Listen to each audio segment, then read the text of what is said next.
धनी व्यक्ति का बटुआ गिर गया। उसे घर पहुंचकर पता चला उसका बटुआ रास्ते में कहीं गिर गया है। बटुए में जरूरी कागजों के अलावा कई हजार रुपए भी रखे हुए थे।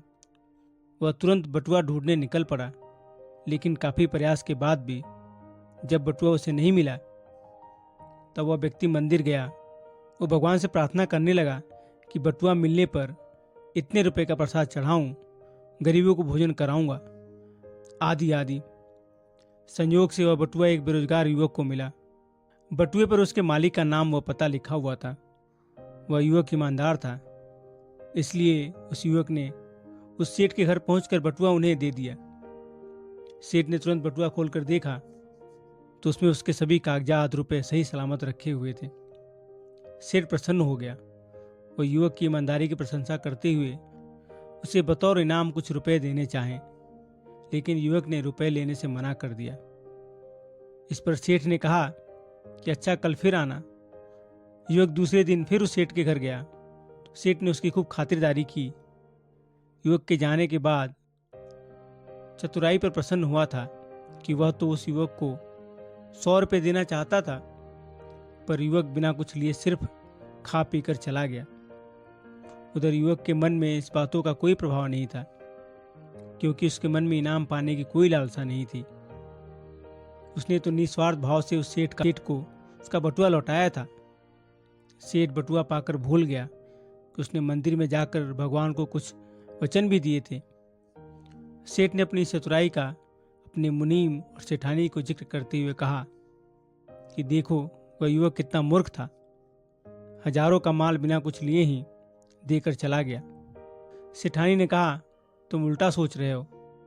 वह युवक ईमानदार था, इसलिए उसके पास तुम्हारा बटुआ लौटा देने के अलावा कोई अन्य विकल्प नहीं था।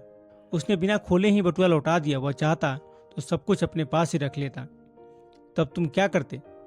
ईश्वर ने दोनों की ही परीक्षा ली थी, जिसमें वह युवक पास हो गया, तुम फेल हो गए।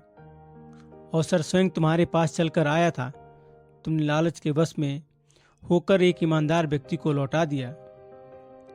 अब अपनी गलती को सुधारो, जाओ उसे ढूंढकर अपने यहाँ काम पर रख लो, क्योंकि उसके पास ईमानदारी की पूंजी है, तुम्हारे पास तो कुछ भी नहीं है। पत्नी की बात से सहमत होकर सेठ तुरंत ही अपने कर्मचारियों के साथ उस युवक की तलाश में निकल पड़ा।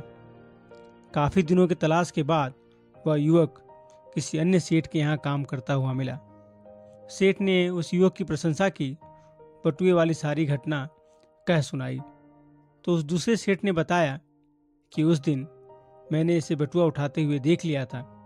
जिज्ञासावश अपने गार्ड को लेकर इसके पीछे पीछे गया तो देखा कि तुम्हारे घर जा रहा है। तुम्हारे दरवाजे के पास ही खड़े होकर मैंने सब कुछ देख सुन लिया था, और फिर इसकी ईमानदारी से प्रभावित होकर मैंने इसे अपने यहाँ काम पर रख लिया, अपने यहाँ मुनीब के रूप में काम पर रख लिया। इसकी ईमानदारी से मैं पूरी तरह निश्चिंत हूँ। यह सुनकर बटुए वाला सेठ खाली हाथ लौटकर वहां से वापस आ गया, जबकि पहले उसके पास कोई विकल्प मौजूद थे। उसने निर्णय लेने में देरी की, जिस कारण से उसने एक विश्वास पात्र को खो दिया। दूसरे सेठ के पास निर्णय लेने की क्षमता थी। उसे एक उत्साही, सुयोग्य और ईमानदार मुनीम मिल गया। युवक को भी उसकी ईमानदारी का पुरस्कार मिल गया। दोस्तों, कहानी अच्छी लगी तो वीडियो को लाइक कीजिएगा, चैनल को सब्सक्राइब भी कीजिएगा। मिलता हूँ फिर अगले वीडियो में। तब तक के लिए राधे राधे।